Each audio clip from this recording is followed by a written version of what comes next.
子夜时分，凤阁城城东的一条巷子里，张宅的大门被人叩起，声音急促有力，听着叫人心慌。张宅的门房将府门打开了一条缝，眯起一只眼睛往外看，却什么也没有看见。他砰的一声将门关上，敲门的声音却又响了起来。人敲三，鬼敲四，鞋不对脊，脸不对镜，头不对门。长宁侯府的门房也打开了一条门缝。你是何人？为何这个时辰来敲门？你可知这是什么地方？开门，让我进去。门房不敢开，没有听说有人大半夜来访的，于是大门砰的一声被关上了。凤阁城不是在宵禁吗？这姑娘怎么这个时候还在外头？不知她跟长宁侯府有什么关系？萧云舟没有说话，却是朝着穆长黎的身后看去。他胯下的马忽然开始打颤，任他如何拉缰绳，那马都在步步后退，头也低了下来，好像看到了很恐怖的事情。原来在他身后站着一个小男孩，小男孩直勾勾地往这边看，目光是盯着穆长黎的。野路，快追！不用了，追不上的。刚刚那个孩子你看到了？看到了。他长什么样？4、5岁左右，身着红袍，大眼睛，很白净，很好看。没有看到别的？你指什么？穆长黎摇了摇头，没有再说了。你是穆家的人？算是吧。你是穆家的亲戚吗？又要进长宁侯府？但是他们不让我进。关于刚刚那个孩子，日后你若有需要帮忙的，可以到长宁侯府来找我。你不是进不去吗？穆家不是不让你进吗？当初让我走的时候没有经过我的允许，如今我回来了，自然也不需要让他们同意。他绕开萧云舟，站到了长宁侯府的院墙底下。你是从战场上回来的人，我闻得出你身上的味道，想必你就是我那未过门的姐夫了。他说到这里，忽然纵身一跃，人轻轻飘飘的就站到了墙顶上。提前祝二位百年好合。话说完，人往后一仰，直接仰进了幕府。北路觉得自己看到了一个疯子，他指着墙上头，惊得都说不出话来。哪儿来的未过门的姐夫？胡言乱语。哦，殿下说的是，哪儿来的姐夫？咱们回京就是为了退婚的。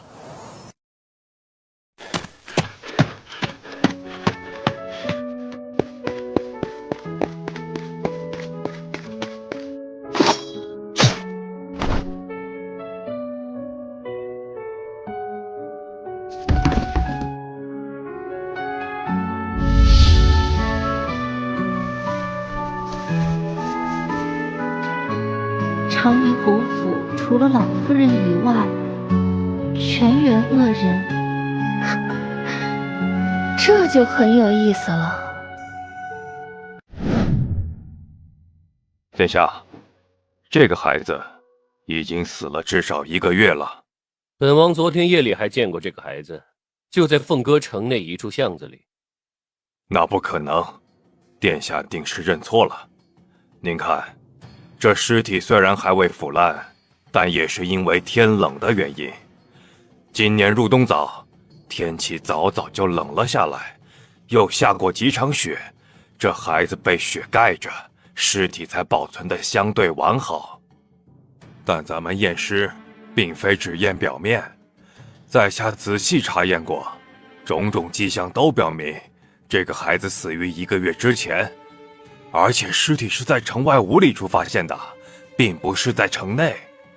也就是说，殿下昨天夜里断不可能在城内见过他。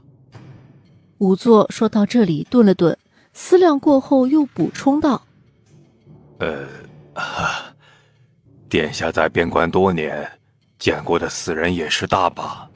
其实殿下您只要仔细看看，应该不难看出这孩子真正的死亡时间。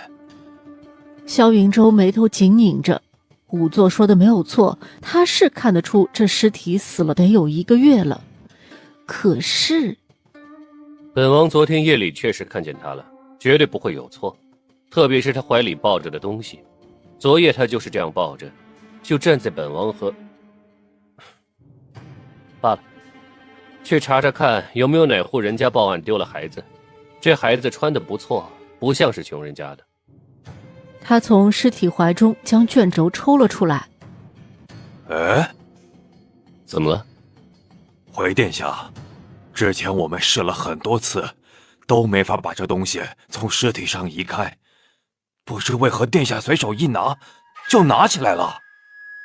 萧云舟没有多想，只是将卷轴展开来看。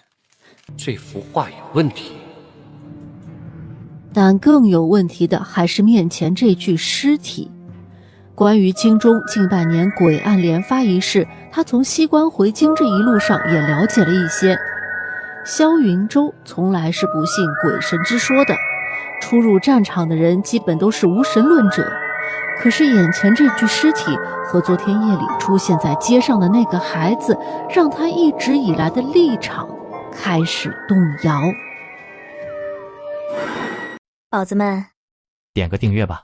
堂堂侯府商务就吃这个，堂堂侯府嫡女就给我吃这个。穆青云平日里的午膳是什么规制？几菜几汤几荤几素，米是新米还是陈米？菜是放盐还是不放盐？午膳6菜1汤，4荤2素，米自然得是新米，那菜不放盐还能吃吗？穆长礼懂了，所以只是不给他吃好的。带我去趟大厨房吧，我对今日的午膳不是很满意，得让他们重做。等到了大厨房时，穆长礼看到了一个熟人，正是给他送饭的那位。你说说，这谁能证明她就是二小姐啊？京城也没人知道二小姐长什么样子呀，总不能随随便便来一个人就说自己是二小姐吧？居然还敢霸占大小姐的天武轩！哼啊，那个天武轩是什么地方？整个京城除了皇宫，再难找出同样好的院子来。那是他说占就占了的，我看呐，他是疯了。哎，芙蓉姑娘，您怎么亲自过来了？是不是大小姐有什么吩咐？不是大小姐，是她要来。我的午膳规制为何跟穆青云的不一样？你还想跟大小姐一样？喂，你以为你是谁啊？这也就是呢，侯爷还没回来，府里呢才没有拿着大棒子把你打出去。到时候呢，等侯爷回来了，证实你根本就不是二小姐，你看这侯府你还待不待得了？再说了，就算你真的是二小姐，那又如何呢？害死了仙夫人，仅凭这项罪名，就够你死个10次8次了，还妄想要什么嫡小姐的待遇？我呸！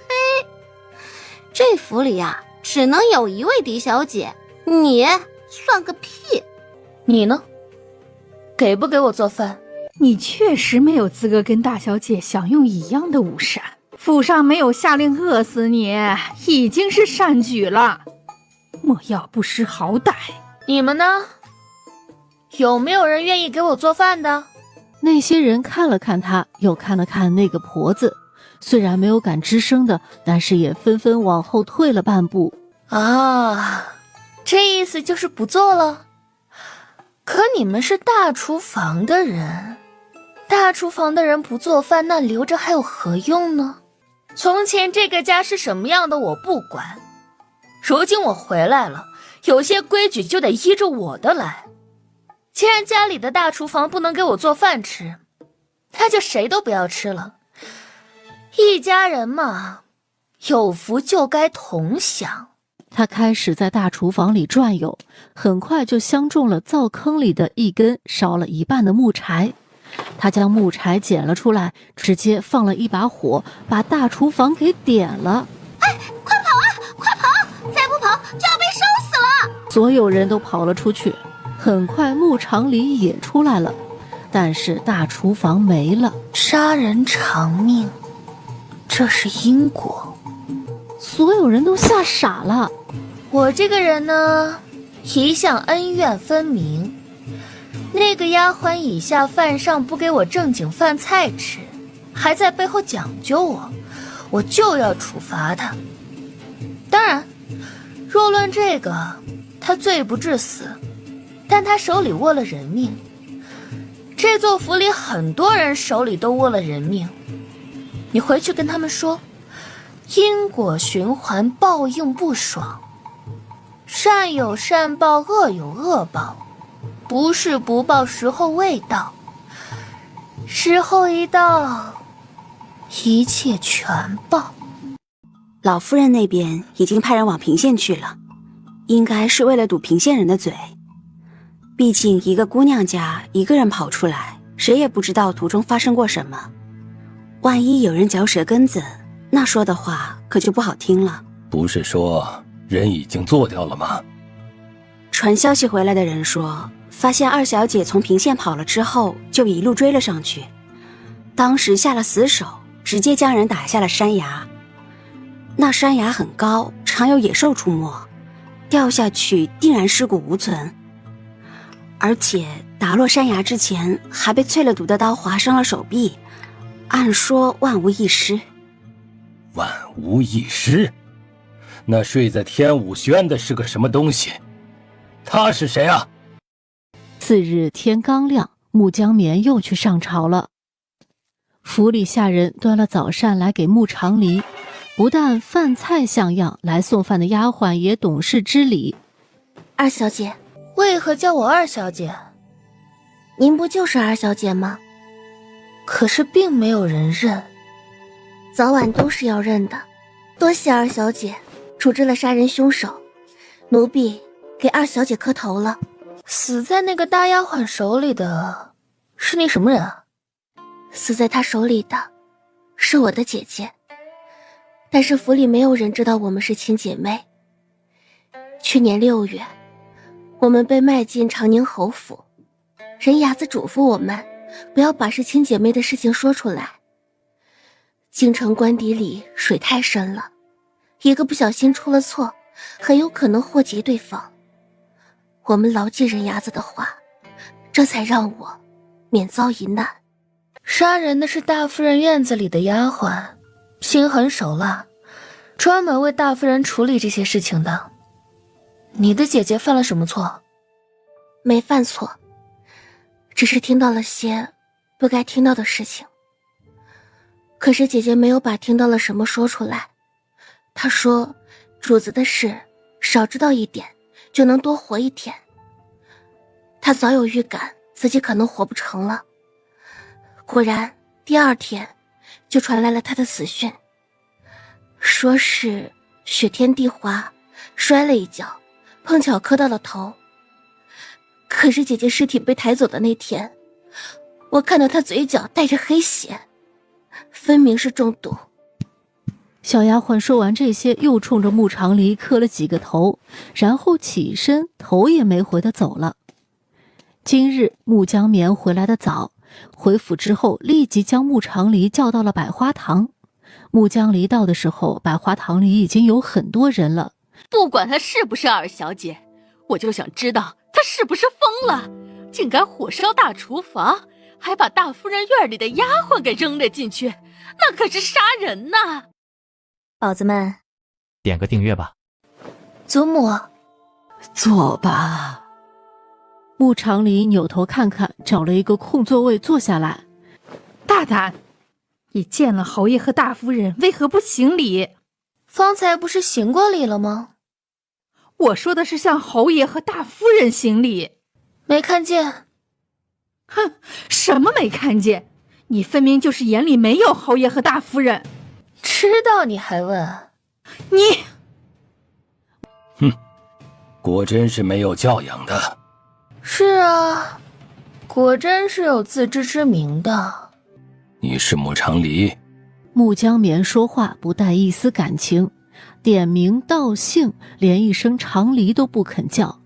真要爱妻心切，应该珍惜妻子用命换来的孩子才对。穆江棉这人有问题。长黎，父亲在问你话呢。妹妹，快跟父亲道歉。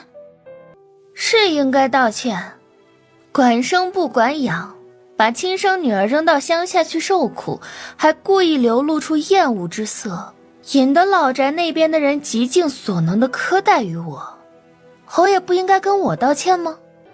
父亲息怒，父亲千万不要怪二妹妹，二妹妹不是故意的，她只是在乡下多年，心里面委屈。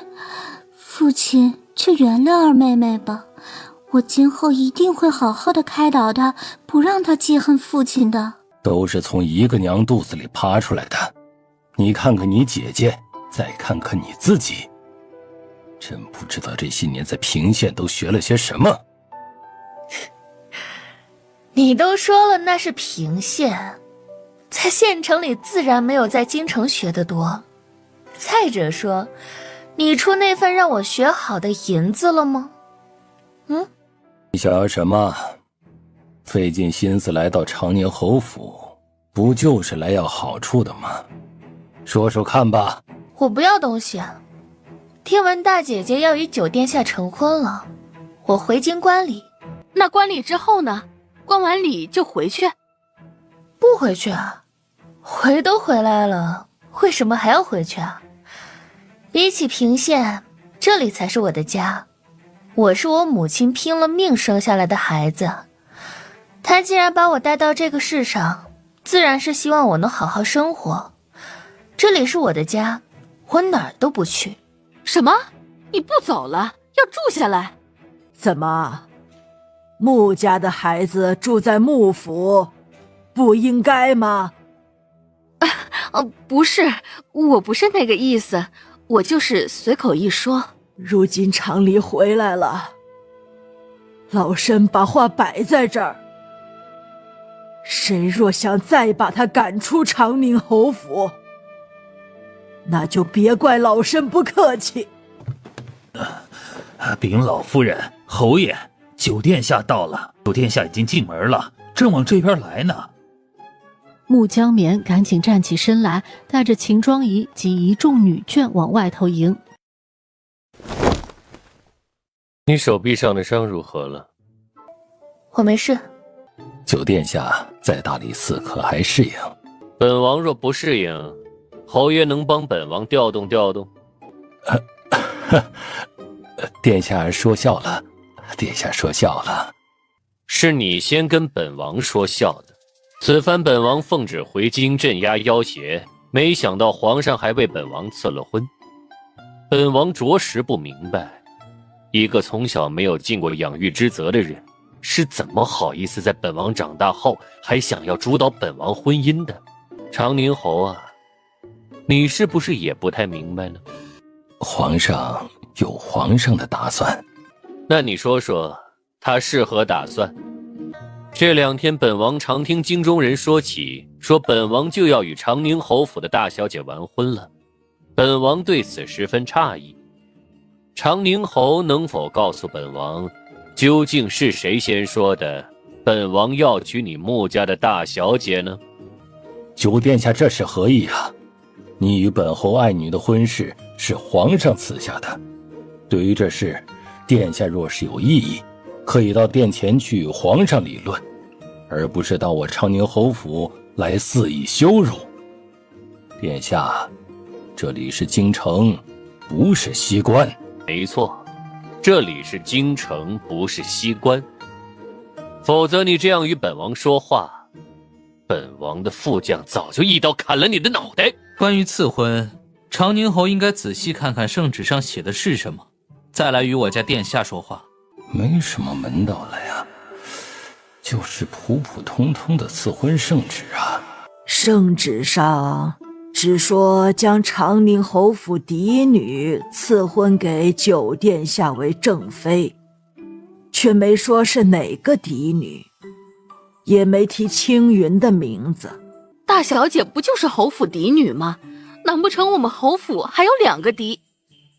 话说到这儿，他忽然意识到不对劲了，他目光转向穆长黎，惊得张大了嘴巴。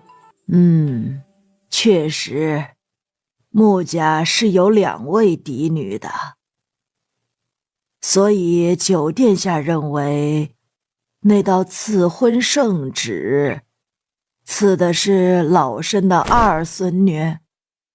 母亲，怎么？你是对老身的话有疑义，还是对皇上的圣旨有疑义？母亲这话是何意啊？是不是在母亲心中从来就没有青云的位置？他也是婉儿留下的孩子，为何母亲从来不疼他？老身是在陈述事实。茶喝完了，本王也该走了。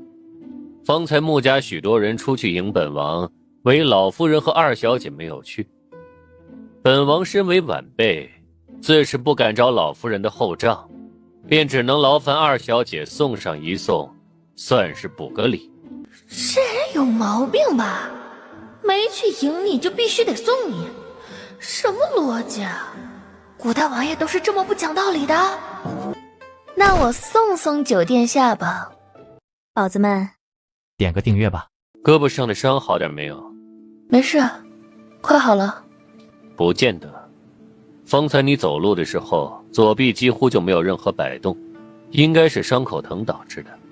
今年入冬早，天突然就凉了下来，伤口不及时治疗，很容易恶化的。你什么意思啊？我伤口恶不恶化跟你有什么关系啊？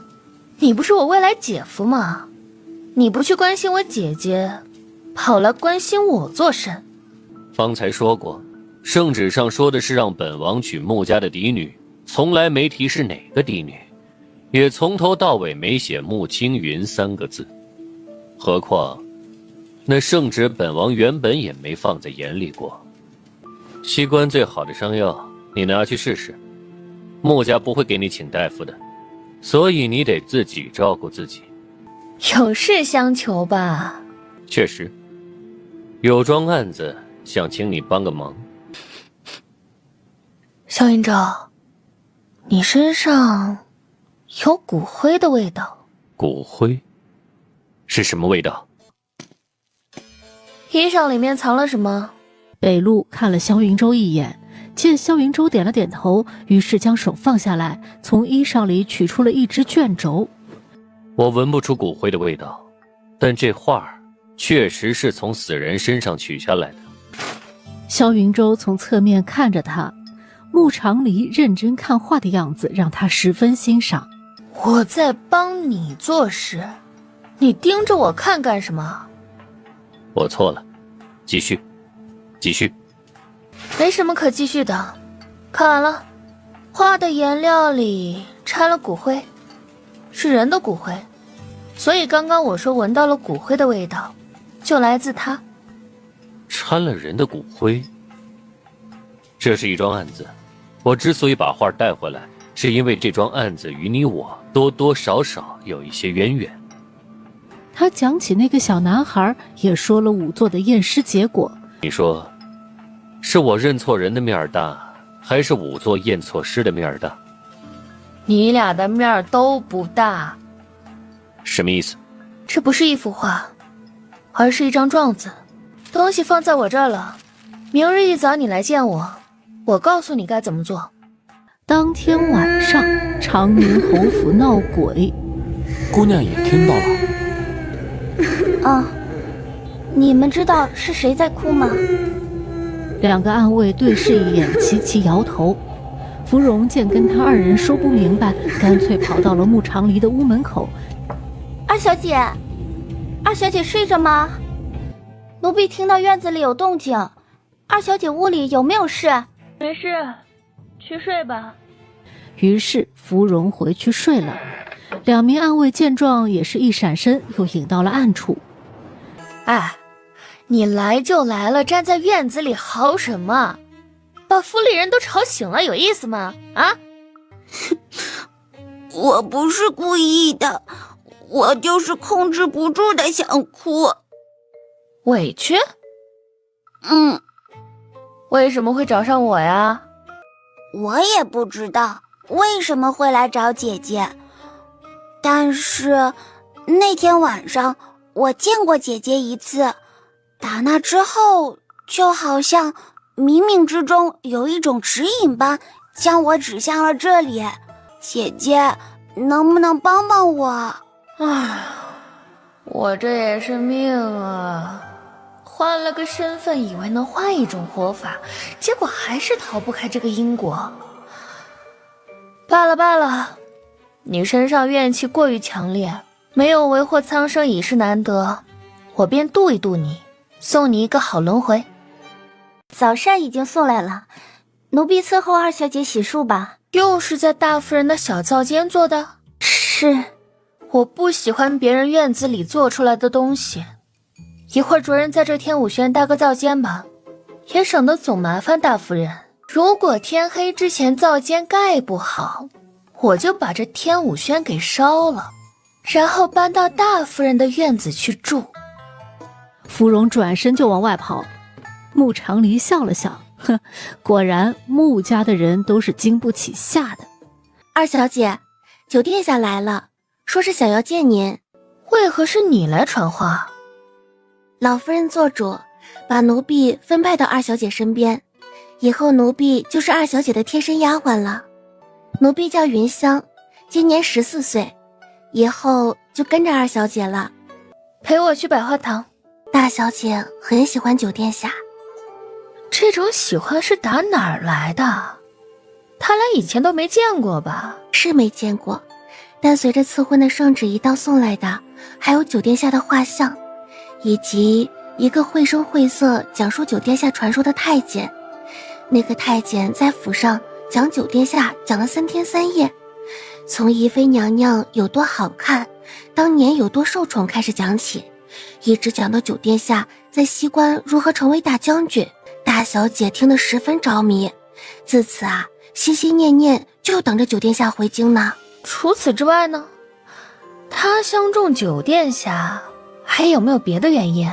说老爷原本啊做好了要把大小姐嫁入太子府的打算，之所以一直没嫁，是因为太子府有正妃，而且大小姐也不愿意嫁给太子，因为太子今年已经30岁了，长得也不是众多皇子里出挑的，而且太子的个头有些矮，人也有点胖，确实在外貌上跟大小姐不相配。怪不得你姐姐说主子的事少知道一件就能多活几年，这些话你可别到处去说，记住了没？奴婢知道，奴婢不会当着别人面说的，不过这些也不算是什么秘密，府上的人都知道。二人说着话就进了百花厅。长黎，快给九殿下问安。祖母，见过九殿下吧。二小姐送本王出府吧。又要送他出府？二小姐，昨日说的事再下来问询了。我会治病，特别是那种怪病，很会治。怪病？就是那种很怪很怪，但是大夫又找不出症状的病，我都能治。所以，你的意思是？就是告诉你一声，你一听一记，知道这个事儿就行。另外提醒你，虽然衙门里有自己的办案手法，但是有些案子倒也不必循规蹈矩去查，有的时候换个角度，换个思路，兴许困扰已久的案子就会豁然明朗。萧云舟还想再问些什么，可是穆长黎已经转身走了，经过云香时拉了小丫鬟一把，二人很快走出了他的视线。宝子们，点个订阅吧。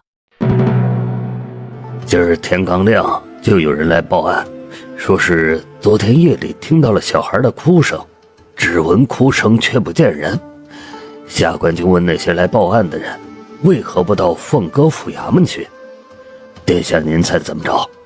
那些人说，凤阁府衙门也去了，排队的人实在太多了。意思就是昨天夜里有很多人都听到了哭声，所以今日一早就不约而同到衙门去报案了。是，其实下官昨夜也有听到孩子的哭声，声音不大，离得也很远。下官以为是哪户人家不守宵禁的规矩，带了孩子上街呢。殿下听到了吗？萧云舟也听到了，他不但听到了，他还顺着声音寻了一段，后来发现那个声音进了长宁侯府。殿下要查吗？这桩案子不出意外，肯定还是要并入诡案当中的。只是先前人们都抱有希望，说朝廷请了九殿下回京镇邪，只要九殿下回来了，妖邪诡案就不会再发生了。可是这若真有妖邪，又怎是一个活人能镇得住的？你有没有听说最近城里有没有什么人生了怪病啊？殿下是指哪方面的怪？跟诡案有关的吗？还是……也不一定是跟诡案有关，就是那种明明有生病的症状，但大夫又查不出来的。这样的事就算有，消息也传不到大理寺，除非是哪户官邸出了这样的事，那兴许会传开。昨天晚上我父亲在家中提起一个人的病症，不知算不算殿下说的怪病。我父亲在太医院任职，是宫中的御医。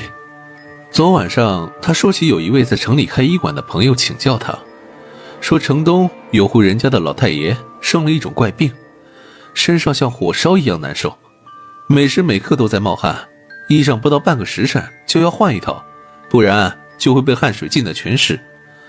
请了很多大夫去诊病，可是所有大夫都诊不出是什么毛病。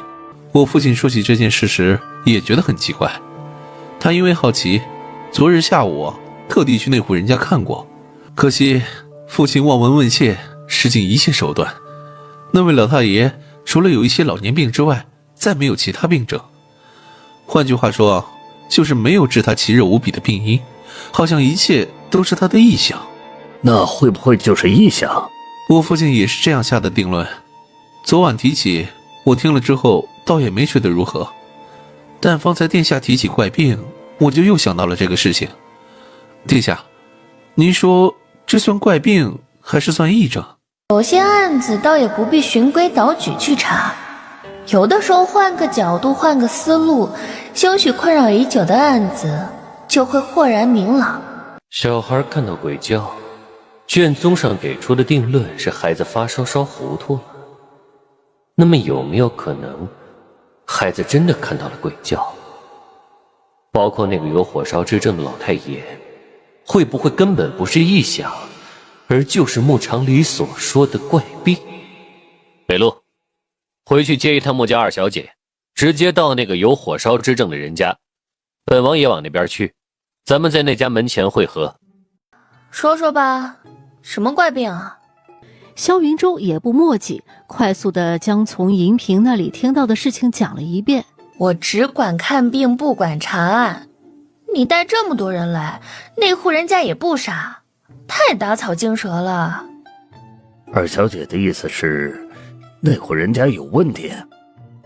有没有问题，看过之后才知道。张毅眼瞅着他们几个都进了张宅，一脸的诧异。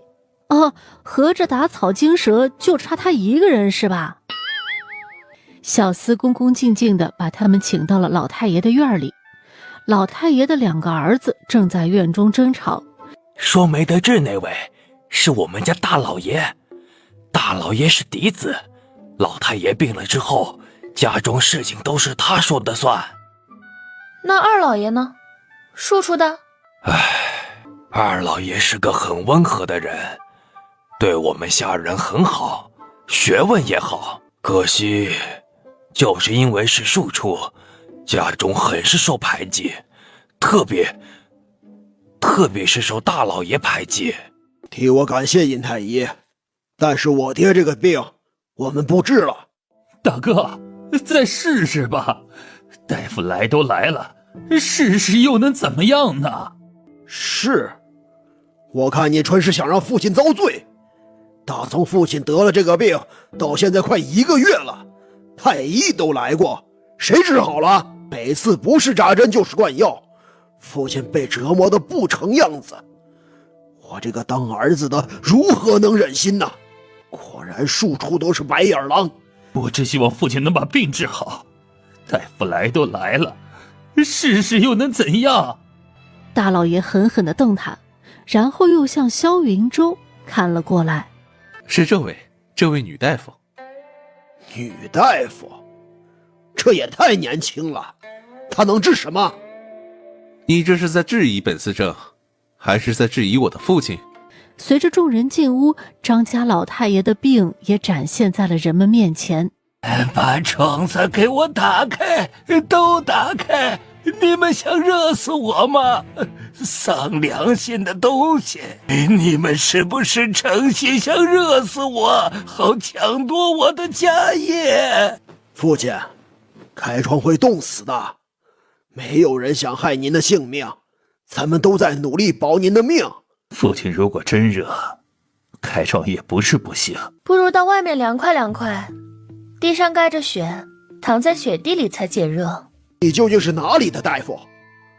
我父亲这个岁数，你让他到雪地里躺着，他没命了算谁的？算我的呗。他热，你不让他凉快凉快，难不成想让他热死啊？再者，左右这病也没人能治好，那就死马当活马医呗。绳子一解开，那人二话不说，嗖的一下就跑了。只见张老太爷到了院子里，直接就往地上一躺，地上盖着的薄雪一遇到他，就像遇着了火一样，瞬间就化开了。好像有人在烧开水，而张老太爷就像灶堂里的柴火，水就是靠他燃烧出热度才开的。行了，把你家老太爷请回去吧，用温水擦擦身子，开点管烫伤的药膏回来涂一涂。走吧，这老爷子根本就没病，什么神医来了他也是没病。哼，以后不要什么人都放进来，白白折腾老爷子一回，连脉都不诊就走了，简直就是个骗子。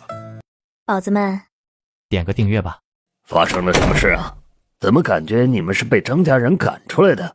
唉，倒不至于是被赶出来，可是也有点被嫌弃。不过咱们究竟是为什么要来张宅这一趟？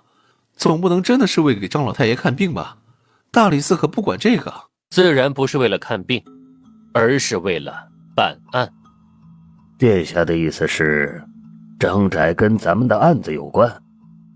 呀，忘了问他家那个孩子的事了，说是大老爷的嫡子丢了，不知道找到了没有？可知丢了多久了？也不知道丢了多久，我只是听我父亲提了一句，说张宅最近不太平，大老爷丢了儿子，老太爷这又发了癔症。大理寺那具小孩的尸体跟张宅会有关系吗？要不要联系张家的人到大理寺去认尸啊？我觉得他们家那位大老爷有问题，你怎么说呀？哎，刚才那位老太爷在院子里打滚，你们看像什么？院子里水雾升腾，像是在烧开水。哎，对喽，就是在烧开水。去查吧，灶上的事儿。张家的灶坑实在是令人大开眼界，因为张毅从灶坑里扒拉出来几块骨头。是人的骨头？哎，你们究竟是什么人？私闯民宅，煽动我家东西，我是要报官的。报官？不好意思，我们就是官。看清楚了，眼下站在你面前的这位是新任大理寺卿，也是当今圣上的九皇子西江王殿下。西江王？殿下，曹民要告状。灶坑里扒出来的人骨是我大哥的妻子，我的大嫂。那原本是我最心爱的女子，却被我大哥用尽卑劣手段强占为妻。可他不知珍惜，婚后不过3年，便对妻子3日一骂5日一打，就连他们的孩子都可以被府中下人呼来喝去。就因为大哥厌倦了妻子，连带着对那个孩子也不喜欢。你胡说！我没有杀过人，你休得胡言！我没胡说，你强娶了元霜，却又不好好待她，仇妾灭妻，为了扶小妾上位，为了让小妾的孩子成为府中唯一的嫡出，你竟将元霜狠心杀害。杀人之后，你害怕抛尸被人发现，就将他大卸八块，扔到灶坑里烧火啊！听说你们家丢过一个孩子？那是我的侄子，大哥跟元霜的孩子。他没丢，他是死了。可原本他不该死的，是我害了他，都是我害了他呀！自从他入府，多次冲撞正室夫人，日日撺掇大哥扶他上位，编造谣言坏元霜名声，终日不停地挑拨离间。终于，大哥在他的迷惑下，对元霜下手了。我没有，我只是一个庶子，亲娘早死了，爹爹不疼我，兄长处处看不上我，我还得在这个家里讨生活，我没有办法光明正大的给元霜报仇，但我会作画。我偷偷取了灶坑里元霜的骨灰，融入了颜料，画了一幅状子。我胆子小，不敢忤逆兄长，只能把画交给小侄子，让他抱着去衙门，希望官府能够有所察觉，继而替元霜报仇。可是那孩子被马车撞了，就是他的马车。不是我，我不是故意的，我只是想做大夫人，我想让老爷休妻，可是我没让老爷杀人呢，我也没有故意撞死那孩子，实在是他跑得太快了，马车没控制住，就把他给撞死了。那你为何不报官？你的马车撞死了人，为什么不报官？我不敢，我害怕，我不是故意的，我只是害怕。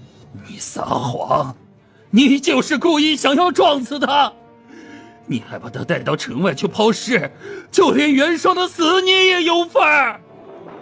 大理寺的官差把手里的杀威棒砰砰在地上杵，几下功夫，那个小妾的精神就崩溃了，全招了。孩子刚被撞倒时其实还是有气的，但后来被抛尸在城外，活生生给冻死了。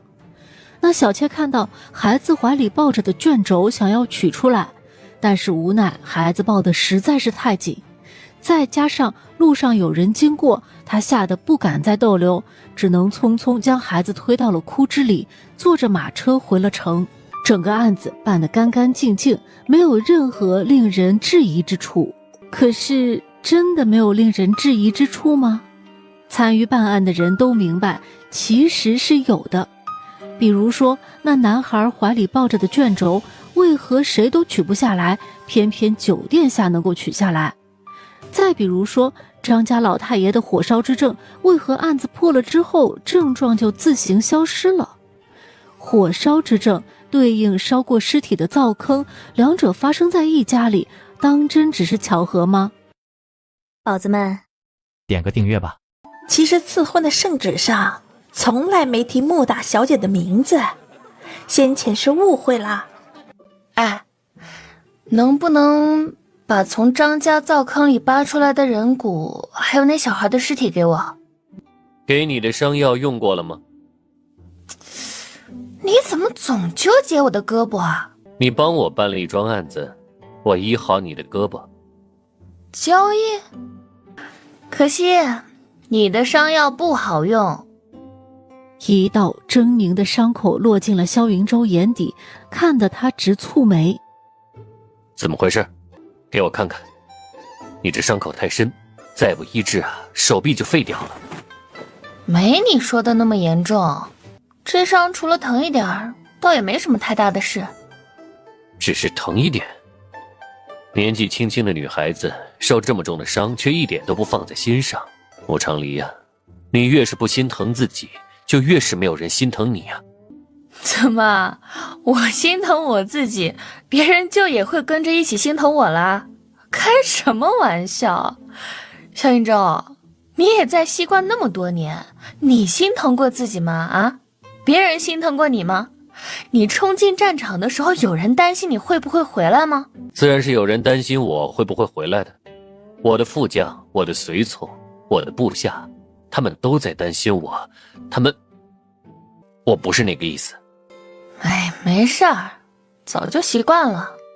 上药用过了，那药是西关的军医调配的，十分好用。但是对我没有效果，我确实涂过了，可还是这样。不过也没什么关系，我心里有数，我知道怎么能让它好起来。你说说看，或许我可以帮你。你帮不了，能不能让我把尸体和人骨带走啊？那孩子是张家的，虽然父亲被打入死牢，但家里还有祖父在。按说尸体应该交还张家，由他们安葬。至于人骨，张家的二老爷今早还来过，想领回去。我想要，张家人不会管他的，不然丢了1个多月，早就该报官了。那二老爷纵是有心策划了一张诉状，可在孩子遇害之后也没有去报官，可见不是个能拿得起事儿的。萧云舟，你就当做好事儿，把他们给我，我去替他们了一了尘缘，再送他们一个好轮回，行吗？何意？这辈子过得太苦的人，下一世理应过得好一些。城外10里玉带河边，凤尾松下。穆长仪认为这个地方风水很好。差个10倍，今日来不及了。一个是横死，一个属于夭折，这辈不利也罢。能记住他们的，会一直记在心里，不拘于形式；记不住他们的，即便立了碑，也不会前来祭奠。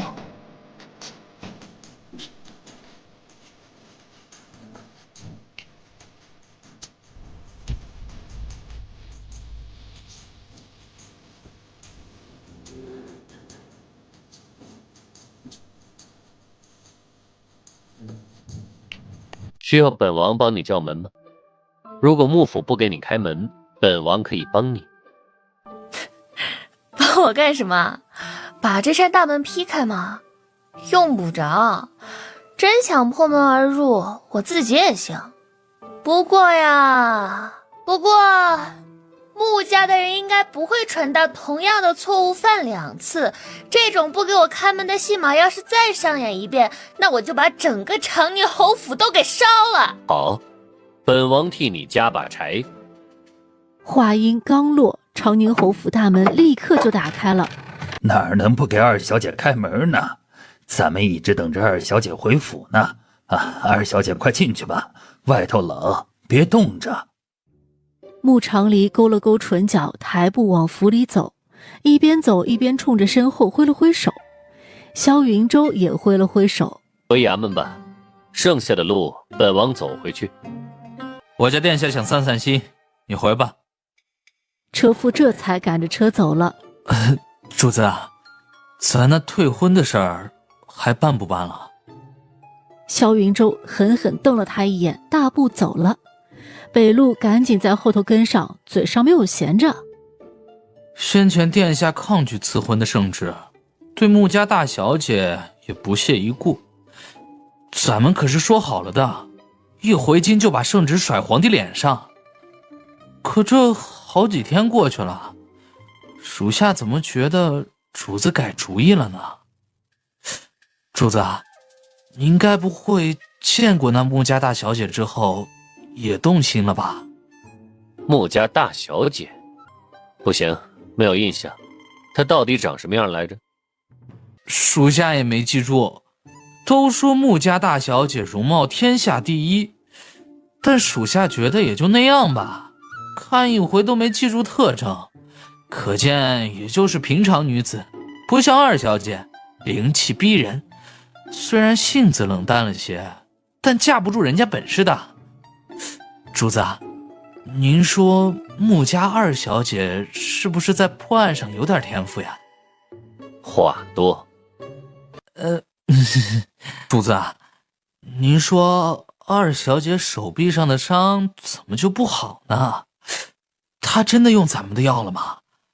那伤药在西关也算久经沙场了，多重的伤口都能愈合，怎么到她那儿就不好用了呢？她是不是不信任殿下，压根儿就没用啊？明日你去一趟烈日营，叫咱们的医官去长宁侯府给他看看。穆家二小姐协助大理寺破案有功，这些是我们应该做的。懂，属下懂。属下送主子回府后，立即就去烈日营。长宁侯府天武轩，穆长黎回去的时候，看到芙蓉在院子里站着，时不时抻着脖子张望，像是在等人。二小姐，您走之后，云香就被大夫人叫去了，到现在都没回来。二小姐要不要过去看看呢？前头带路。宝子们，点个订阅吧。这个时辰了，你来做什么？我的丫鬟云香呢？听说被大夫人叫过来问话，也不知道问的是什么话，问了一整天。另外还得问问大夫人，为何趁我不在叫走我的丫鬟？这是要跟我的丫鬟为难，还是冲着我这个主子来的？云香的丫鬟现在怎么样了？打了板子，关在柴房呢。咱们不能直接动手将人给处死，但打板子的人下了死手，伤成那样了，再喝上几天，人也就没气儿了。身边没有趁手的人就是不行，处理个丫鬟还要等他自己饿死。哎，夫人还是不要想这个了。以前是处理得快，但是风险也大呀。赶紧解决了他吧，他死了，我也就能安心了。可说是安心，却又觉得似乎哪里不太对劲。秦庄仪忽然意识到是院子里过于安静了，她腾的一下起身，快步向门口走去。门一开，院子里一个人都没有。此刻天武轩很热闹，那些先前在念清院围住他对他出言不逊的下人都被他带回了天武轩。芙蓉到现在都没有想明白二小姐是怎么把这些人都给弄回来的，就记得念清院的婆子和丫鬟正在讥讽二小姐，然后二小姐就往前走了几步，手挥了几下，那些人就一个个神情呆滞的跟着她一步步走回了天武轩。那个场面怎么说呢，有点像某地的赶尸。二小姐，你把他们都带回来，要干什么呀？那你说大夫人把云香弄过去是干什么呢？不知道。那你知道云香到了念清院后遭遇了什么吗？芙蓉又想说不知道，但是穆长黎眼睛一瞪，他就招了。挨打了，云香她挨打了，30大板，屁股都打开花了。原因呢？原因是他们说云香偷了大小姐的东西，藏在自己的屋子里了。其实是念清院的人自己栽过去的，他们就是要找云香的麻烦，因为云香的姐姐前阵子死了。还有呢？还有，没有了。二小姐，奴婢就只知道这么多。二小姐，这事跟奴婢没关系，你放过奴婢吧。也没把你怎么着呀？没有吗？那二小姐，您把他们都弄过来干什么呀？打呀。打？对啊，大夫人把我的丫鬟弄到她院子里打，我自然要把她的人弄到我的院子里来打咯，这不都是跟她学的吗？院子里砰砰的声音传来，只见芙蓉下了死手，把那些人一个个都踹趴在地上，手里抡着一个大板子，拼命地往腰臀上拍。二小姐，接下来怎么做？接下来你就去趟念青院儿，跟秦庄姨说，让她把云香给我放了，否则我就把她院子里这些人往死里打。而且打完奴才，我就去打主子。他要是扛走，那他也可以当我什么都没说。反正我是乡下来的野丫头，我没有教养，我有娘生没爹养，我见谁打谁。又是奴婢去说啊？不然呢？我也没有别的人可以使唤呀。快去吧啊！早去早回，回来之后还得给我做饭呢，饿了。哎，对了，天武轩的灶台搭起来了吗？啊，搭好了，改造了厢房边上的一间屋子，已经可以用了。奴婢这就去念青院，早去早回，然后给二小姐做饭。二小姐，咱们吃点简单的行吗？奴婢会擀面条。去吧。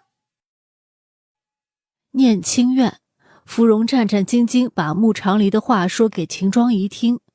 秦庄仪听了之后勃然大怒，他打定主意要跟穆长离杠到底，不但要把自己院里的奴才给要回来，云香也必须得死。下去吧，我再想想。芙蓉松了一口气，赶紧退出屋子。你说这事怎么办？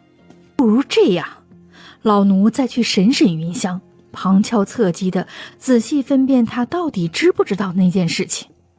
如果知道呢，那说什么也要把人给做掉；如果不知道，咱们也没有必要跟二小姐硬来呀。芙蓉说的对，她就是个野丫头，没有教养，行事也没有章法。听说啊，她帮九殿下办了一桩案子，怕是真闹出什么事儿来，这九殿下欠她这个人情，也要替她多说几句好话的。夫人，您占不着便宜。罢了，就按你说的做吧，一定要仔细审清楚，绝不能有任何纰漏。兰花院，崔妈妈也在跟老夫人说着这边的事情。老夫人，要出面帮帮二小姐吗？说起来，云香的丫鬟也是老夫人您做主安排过去的。大夫人这打的不只是二小姐的脸，还有咱们兰花院的脸面。长离这个孩子啊，看似做事没有章法，没有规矩，但实际上你仔细品品，他做的每一件事都在理上。今日这件事情本就是秦氏挑衅在先，凭什么不让他反抗呢？要依着老身说呀。长离做得好。老夫人说的是，咱们二小姐确实是好样的，只是老奴担心，万一这事儿闹到侯爷那儿去，侯爷本来就不喜欢二小姐，老奴实在是担心二小姐会吃亏。不会的，后宅的事后宅了，要是因为婆子丫鬟的事儿闹到侯爷跟前，那也显得秦氏太没用了。天武轩那边如今也没个可信的人伺候着，今晚你过去吧，陪陪那孩子。是，老奴心里也总惦记二小姐，毕竟当年那么小的一个孩子养在咱们身边，她几乎就是在老奴怀里长大的，怎么可能不心疼？宝子们，点个订阅吧。那些人这会儿已经清醒了，结果发现醒了还不如不醒，因为实在是太疼了，又疼又冷，站还站不起来，如同被上了酷刑。钱妈妈，你的屁股都烂了。钱妈妈吓得当场就晕了过去。二小姐有说如何处置吗？说了，可是说还不如不说呢。二小姐说，这些人就让他们在院子里趴着，冻死算他们命不好，冻不死就留着当人质换云香。反正大夫人那边不放云香，二小姐也不放他们。崔妈妈，您说他们会不会都死在天武轩啊？这么多的人都死了，晚上会闹鬼的吧？休要胡说，赶紧把院子打扫干净。不要怕，这件事情不是你的错。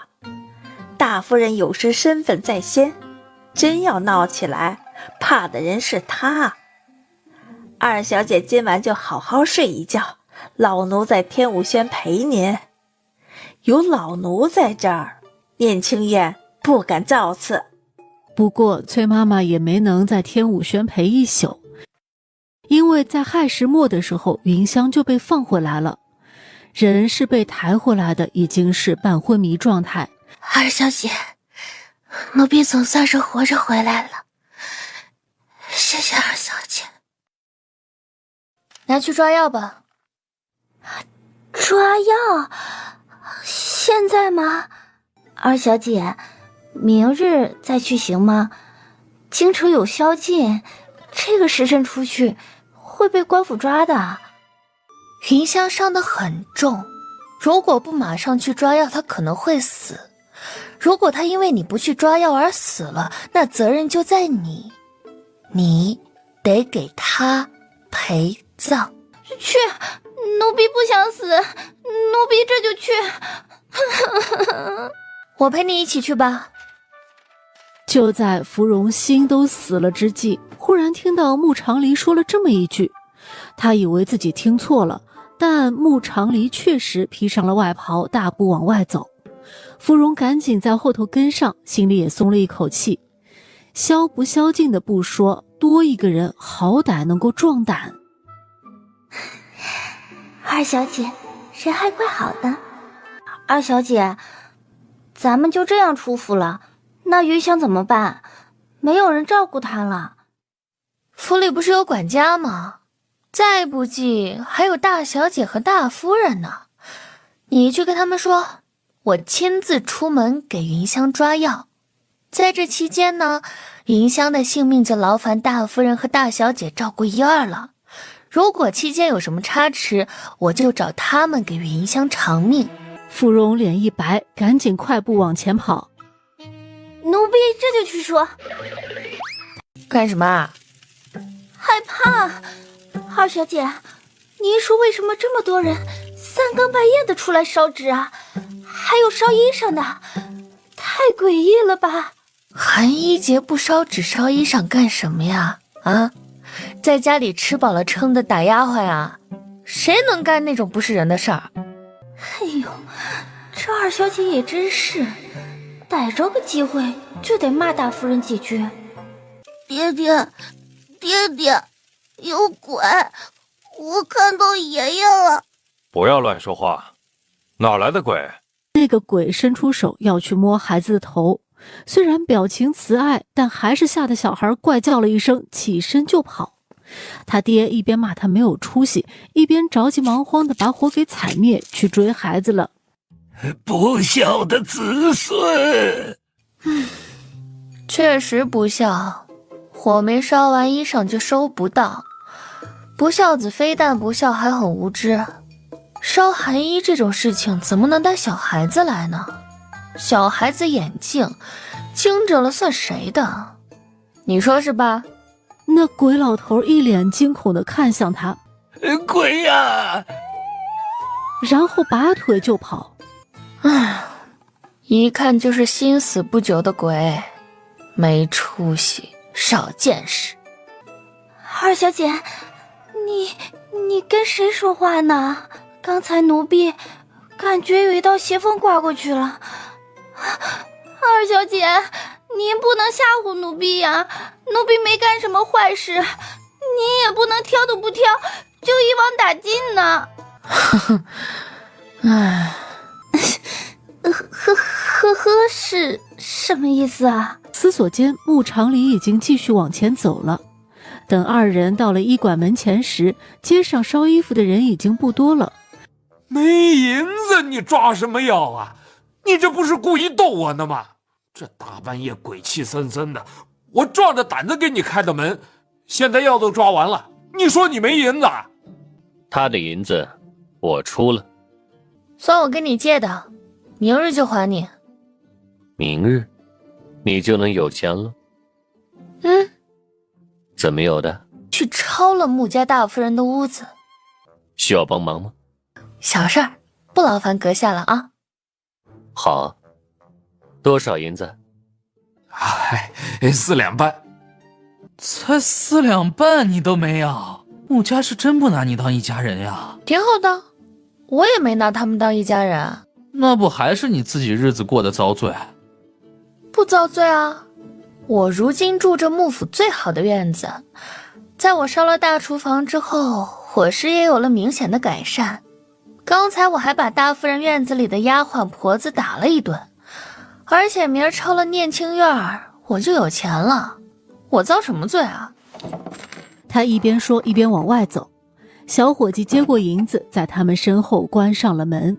这大半夜的，你在街上转悠什么？10多年没回京城，总得对这里多熟悉熟悉。何况我如今兼着大理寺卿的位置。都说京城连发鬼案，我就出来转转看，能不能撞到什么东西。死了这条心吧，你杀人多，身上杀气太重，那些东西见着你就会远远躲开，撞不到你身上。那么请问，如何才能让我赶上一次鬼案呢？不撞鬼心里难受？你们说这皇子是不是有病啊？一来好奇，二来我撞着了总比百姓撞着了要好。真想长长见识？真想。去刚刚那家店里跟小伙计要一碗水。宝子们，点个订阅吧。何人在那里偷窥？穆长礼也回头去看，却被萧云舟拉了一下，人一下子被拉回来，撞进了他的怀抱里。京城宵禁，立即离开。你在跟我说话？自然是在同你说话。立即离开，赶紧回家去。回家？我倒是也想回家，可惜回不去了。他神情落寞，留恋地看了对面二人一眼，然后转身默默走开了。你窝脸干什么？抱歉，我只是看到有人在看着我们，不想让你露脸。我又没干什么见不得人的事儿，不是，我又没干什么见不得鬼的事儿，我为什么不能露脸啊？萧云舟，你该不会以为我用手在你眼睛上划拉几下是什么男女授受不亲吧？就离谱！他气呼呼地甩开了萧云舟，往幕府的方向走。好好的一个大活人，吃饱了撑的非要见鬼，见吧，最好出来几个恶鬼吓死你得了。这不孝的子孙，这烧的是什么破玩意儿啊？我是个老婆子，我又不是老头子，你们给我烧件男装是几个意思啊？萧云舟越发觉得这一座京城太不对劲了。原本街上是有烧衣裳的，但是没有很多，而且那些人都是在烧衣裳，而不是像现在他看到的都是在看衣裳。这些看衣裳的人男女老少都有，有的人看了衣裳很满意，有的人就不太高兴。就像那个骂街的老婆子，不但骂，还把那衣裳扔到地上去用脚踩。萧云舟经过他身边的时候，特意站了一下，盯着他看了一会儿，结果那个老婆子吓得嗷的一声，当即化成了一道虚影，原地消失。你给我眼睛上涂的是什么？用血混了白水涂在眼睛上，就能看到鬼魂了？想得美，那岂不是人人都能见到鬼啦？所以说，只有你的血混了白水才有效果。他没有说话，算是默认了。萧云舟站了下来，心里说不清楚是一个什么情绪。打从回京那晚在长宁侯府门口见到穆长黎，他就有一种特别直观的感受，这个小姑娘很孤独，那种孤独的情绪能够在不知不觉间宣泄出来，感染到周围的人。可是直到今晚他才明白，原来这种孤独是因为他跟这个世间的所有人都不一样。哎，你走不走啊？一个大男人磨磨唧唧的。萧云舟赶紧快步跟上，再看街边景象，竟又在不知不觉间恢复如初。能不能让我多看一会儿？看太久，你的眼睛就要废掉了。二妹妹怎么才回来？我都快急死了。你困了？我不困。不困你急什么？行了，大姐姐回吧，这边没什么事儿了。二妹妹从前见过九殿下吗？见过呀，但是你知道我们是在哪里见的吗？在哪里啊？在山里，福山村的山里。那年大姐姐派个婆子到乡下来看我，那婆子说要带我进山去玩，然后呢就将我丢弃在了深山里。哎呦，我那时候又怕又冷，病在了山里，险些死了。但是后来我被一个人救了。姐姐知道那个人是谁吗？穆青云明白了，原来那个人就是九皇子。二妹妹，我是派人去看过你，可是他没有故意将你丢到山上，他只是大小姐，这个时候就不要再替他遮掩了，您不能为了一个奶娘把自己的名声搭进去。住口，不要再说了。她是我的奶娘，我吃她一口奶就要一生记着她的恩。再说当年确实是我让她去看二妹妹的，虽然我不知道她为什么要那样做，但是她犯了错，我这个做主子的就有责任替她承担。何况现在人都不在了，再说那些有何用？说不说的不都已经说了这么多了吗？把自己撇得一干二净，却把一个死了的婆子扔出来顶包。行了，我亲爱的大姐姐，赶紧走吧，趁我脾气还好，赶紧回去睡觉。万一再说几句，我脾气突然不好了，那可不知道会发生什么。穆长离到消防去看云香，吃过药的小丫鬟已经睡了过去。他给云香把了脉，见无大碍，便也放了心，转身回到了自己屋里。芙蓉想了想，一咬牙也跟了进去。二小姐说的都是真的吗？哪句啊？就是每一句。你觉得呢？你也是穆青云身边的人，那个奶娘你见过没有？见过，不过很多年前就死了，听说是病死的，府里派人直接抬走了。具体的奴婢也不知道，但确实是从福山村回来之后生的病。那你觉得他如果不去福山村那一趟，还会不会病死？二小姐，你要说大夫人手段狠毒，奴婢无言以对，但你要说大小姐，奴婢是万万不信的。不信就别废话，滚回去睡觉，记得把云香照顾好，否则明天让你跟云香一起躺着。宝子们，点个订阅吧。